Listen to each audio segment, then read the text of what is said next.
Bonjour à tous. Voilà aujourd'hui une vidéo sur comment se déroule une séance de d'EFT.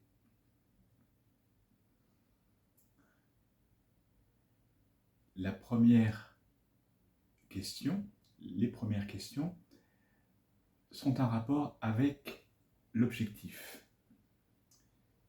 Quel est l'objectif qui fait que le client vient me voir? Par exemple, quelqu'un voudrait arrêter de fumer, quelqu'un voudrait se libérer de la peur de prendre l'avion, de la peur des araignées. Une autre personne souhaiterait interrompre, arrêter une relation amoureuse toxique. Voilà différents objectifs qui font que le client passe la porte de mon cabinet et vient me rendre visite. Que ce soit en visio, à distance, à l'aide de WhatsApp ou d'une autre plateforme, de Zoom, de Jitsi,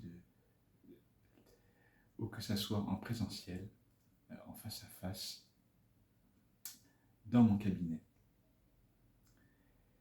Définir l'objectif a une importance capitale pour traiter les retombées, les conséquences émotionnelles dont est l'objet la personne.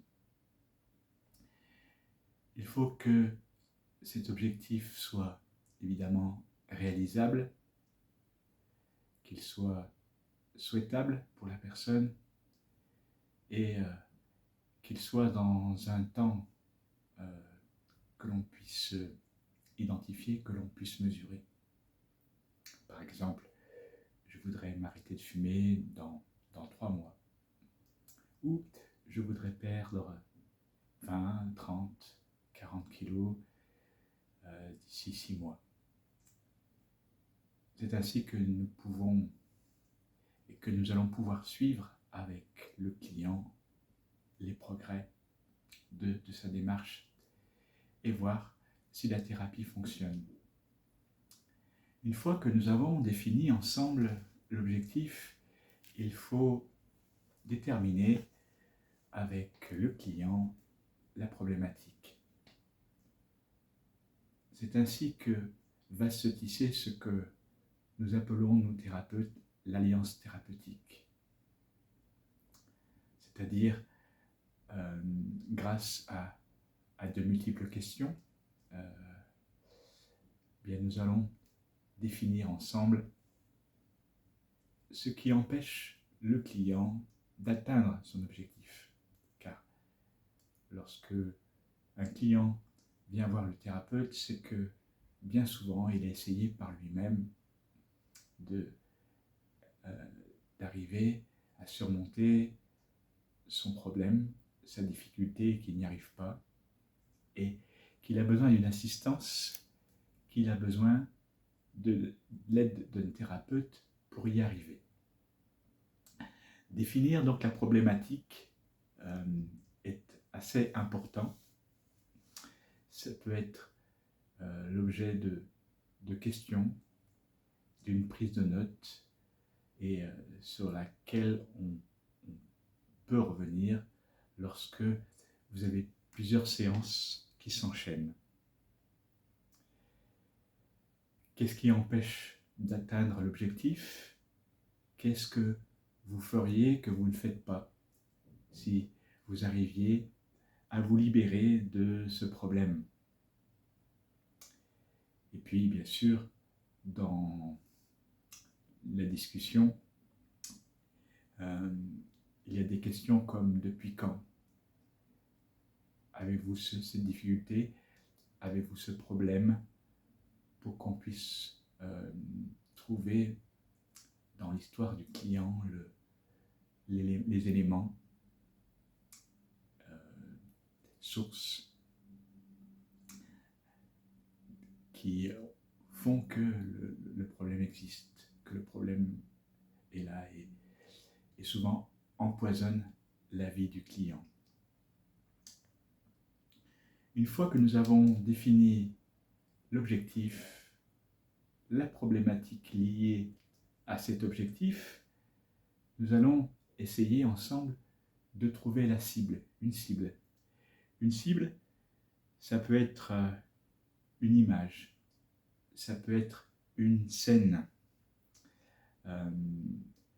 Et avec cette image et cette scène, eh bien, il y a des choses qui vont autour, comme des sons, comme des paroles.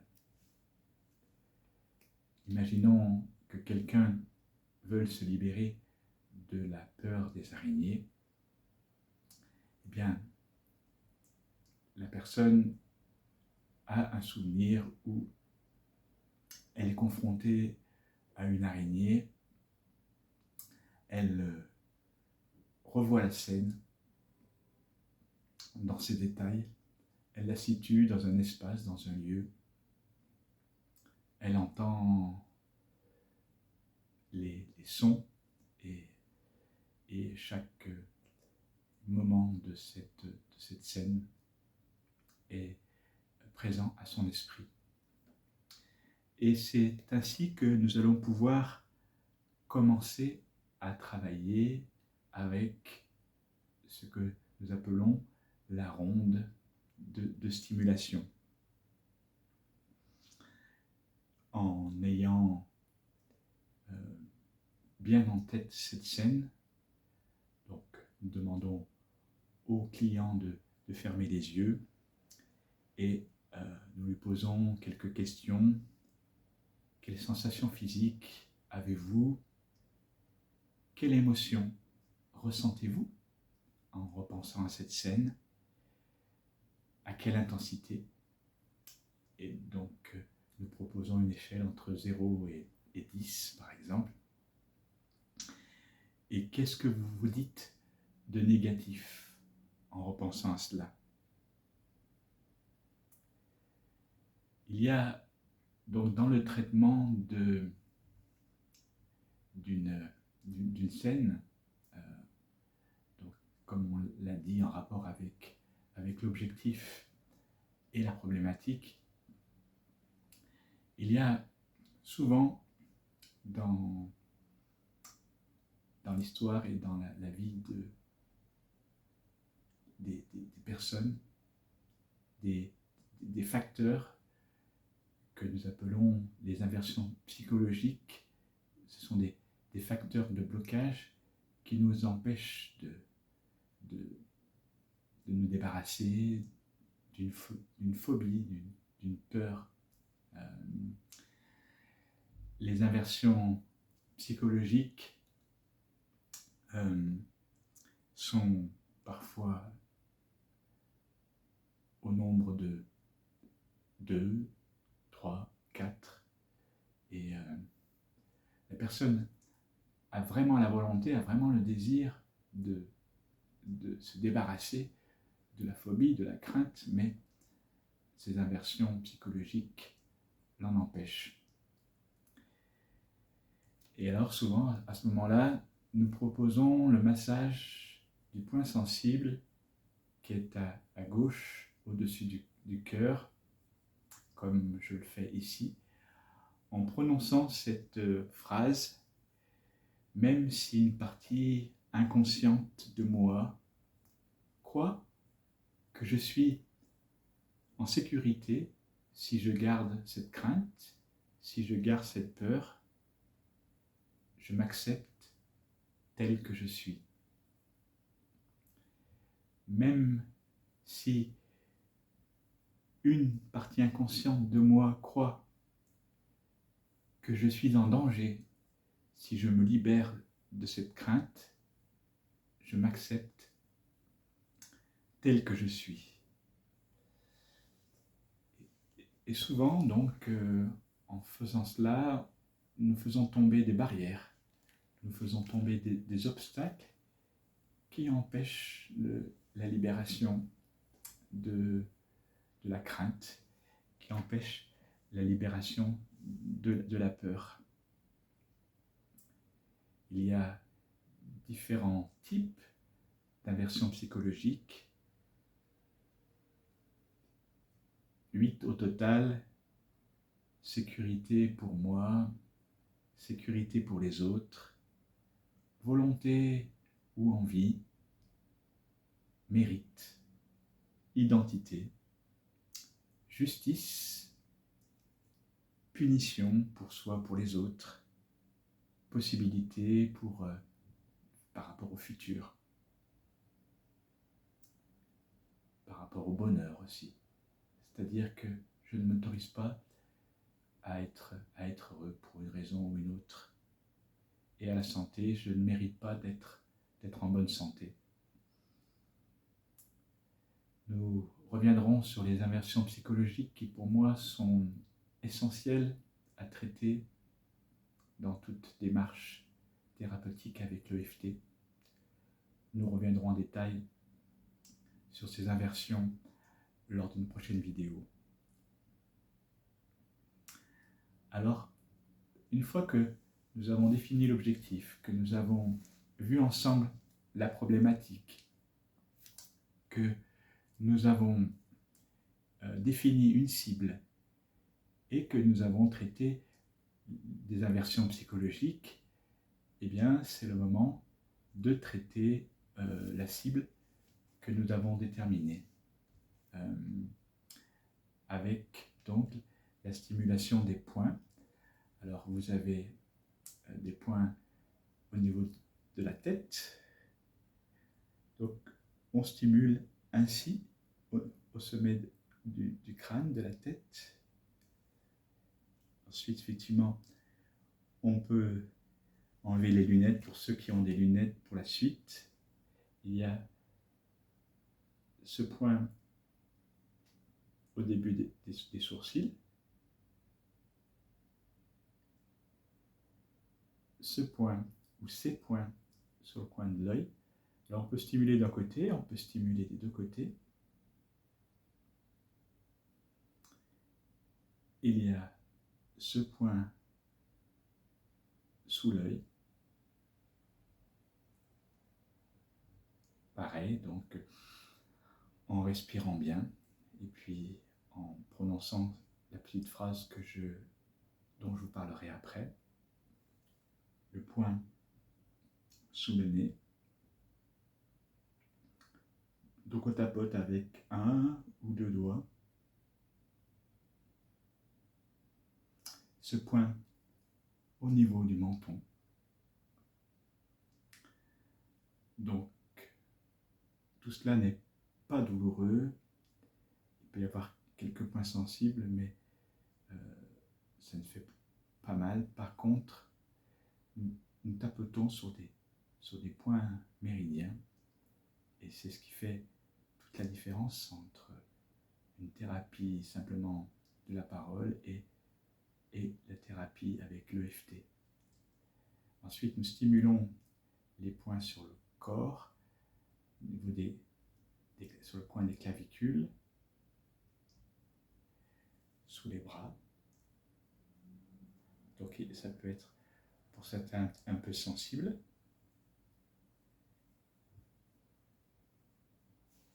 Et puis sous les pectoraux. Vous voyez, pas de difficulté particulière. Donc cette stimulation, sans rien dire, apaise, calme. Vous pouvez faire un essai sans exposer davantage, en silence.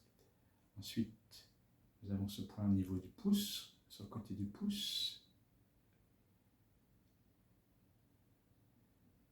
sur l'index, côté de l'index,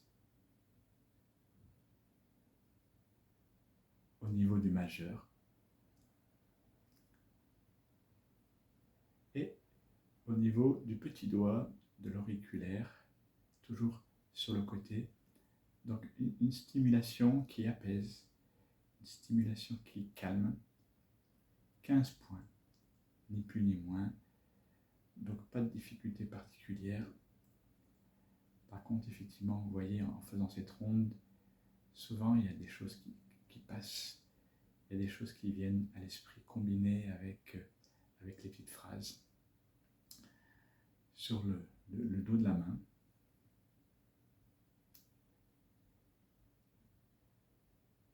Et puis, le dernier point, effectivement, le tranchant de la main, qui est aussi un point qui permet de lever les inversions psychologiques dont on a parlé tout à l'heure. Si pour une raison ou une autre on n'arrive pas à masser le point sensible, notamment les personnes qui sont atteintes d'un cancer, on peut stimuler le point sur le tranchant de la main, qui est appelé aussi le point karaté, pour lever les aversions psychologiques. Et donc, cette ronde d'EFT peut être combinée avec cette phrase, même si je ressens cette émotion dont on a pu parler ensemble, et cette sensation dans mon corps, quand je vois cette image. Je vous ai parlé de la peur des araignées tout à l'heure. Je m'accepte tel que je suis. Et donc, on commence par une phrase de rappel, en stimulant le tranchant de la main.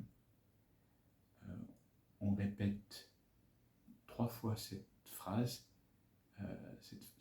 Alors, c'est la phrase, autant pour moi, de démarrage, que l'on répète 3 fois. Et ensuite, on enchaîne sur les différents éléments avec la stimulation. Et c'est là où on sent qu'il y a un effet corporel qui se produit en associant à la fois la phrase et la stimulation. Et c'est ça qui me plaît dans cette technique de l'EFT, c'est cette combinaison entre les deux. Et donc après, en ayant travaillé donc sur une cible où on avait donc une intensité émotionnelle à 7 ou 8, on voit que suite à la ronde, eh bien cette intensité diminue. Elle peut descendre, et souvent elle descend à 4, 3, 2, et on peut refaire autant de rondes qu'il faut pour que ça descende. Une séance de FT dure entre 45 et 60 minutes. Donc parfois c'est suffisant pour que l'émotion descende à un degré assez bas, à 2, 3, des fois 1, ou disparaissent, ça peut arriver. Mais parfois ce n'est pas le cas. Et si ce n'est pas le cas, il y a une façon de clôturer la séance, d'arrêter la séance, c'est de mettre la cible dans un coffre. C'est un coffre virtuel, c'est nous qui imaginons un coffre, c'est le client qui l'imagine, il met la cible et l'émotion liée à la cible dans ce coffre, et ce qui fait que entre les deux séances, le souvenir est à l'abri, et surtout le retentissement émotionnel du souvenir. Il y a d'autres moyens de stabiliser aussi la gamme des 9 actions ou le nœud de Cook que je pourrais vous montrer lors d'une prochaine vidéo. Voilà à quoi ressemble une séance de FT. Vous trouvez sur le net des vidéos qui en parlent, des démonstrations. C'est un partenariat entre le thérapeute et le client avec cette alliance. Et souvent, quelques conseils sont donnés à la fin de la séance. C'est de travailler à la maison les inversions psychologiques, donc les blocages, ce qui empêche au client d'atteindre son objectif. Si la personne peut le travailler chaque jour, entre les deux séances, c'est plutôt une bonne chose. Cela lui permet d'avancer. Et puis, souvent, j'envoie au client, à la personne, la fiche avec la situation de chaque point, chacun des 15 points. C'est vrai que quand on l'a fait quelquefois, après c'est assez facile de les retrouver, mais une fiche peut être envoyée. Les phrases, la phrase de démarrage et la phrase de rappel. Donc, phrase de démarrage répétée 3 fois avec la stimulation du tranchant de la main.